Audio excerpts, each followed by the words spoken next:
Actor Vignesh அவர்கள் recent இன்டர்வியூல நான் திரும்ப இப்போ நடிக்க வந்ததுக்கான காரணம் லியோ படம் தான் அப்படின்ற மாதிரி சொல்லியிருக்காரு. அதாவது லியோ படத்துல தாமரை பூவுக்குன்னு சொல்லிட்டு என்னோட சாங்க ரெட்ரோ சாங்கா யூஸ் பண்ணியிருந்தாங்க. அண்ட் இந்த படத்தை பார்த்துட்டு எல்லாருமே என்ன ரெகனைஸ் பண்ணாங்க. நானும் போய் படம் பார்க்கும்போது உங்களோட சாங் தான் வந்திருக்கு அப்படின்ற மாதிரி என் மேலேயும் நிறைய அன்பை காமிச்சாங்க. ஸோ அந்த ஒரு லவ்னால தான் திரும்ப நடிக்கணும் அப்படின்ற ஒரு ஆசை வந்துச்சு. ஏன்னா இடைப்பட்ட காலத்துல கம்ப்ளீட்டா நான் பிசினஸ்ல பிஸி ஆயிட்டேன். ஸோ லியோ பார்த்தப்பதான் அது ட்ரிகர் ஆச்சு. நம்ம என்ன பணம் சம்பாதிக்க வந்தோம், ஒரு நடிகனாகி மக்கள் கிட்ட போய் சேரணும் அப்படின்ற ஒரு நோக்கத்தோட தானே வந்தோம். ஸோ அப்படின்றத ரியலைஸ் பண்ணி தான் இப்போ ஒரு படம் நடிச்சிருக்கேன். அண்ட் என்னன்னு தெரியல, எனக்கும் தளபதிக்கும் நிறைய கனெக்ட் இருக்கு. அதாவது தளபதி பார்த்தீங்கன்னா யுவன் இசையில எனக்காக ஒரு பாடல் பாடியிருக்காரு. அவர் வேறொரு நடிகருக்கு ஃபர்ஸ்ட் பாடினது எனக்காக தான். காலத்துக்கேத்த கானா அப்படின்ற மாதிரி அந்த சாங் சூப்பரா இருக்கும். தென் அதே மாதிரி நான் இப்போ நடிச்சிருக்கிற படம் பார்த்தீங்கன்னா தளபதிக்காக எழுதின ஒரு கதை. இந்த படத்தோட இயக்குனர் இந்த கதையை தளபதியை மனசுல வச்சுதான் எழுதியிருக்காரு. ஸோ இந்த மாதிரி சில விஷயங்கள் தளபதியோட எனக்கு கனெக்ட் ஆகுது அப்படின்னு மாதிரி சொல்லியிருக்காரு.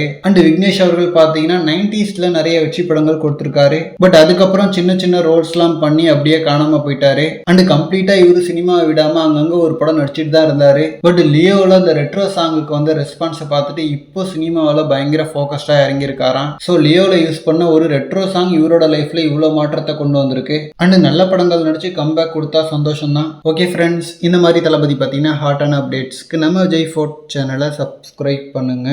தேங்க்யூ.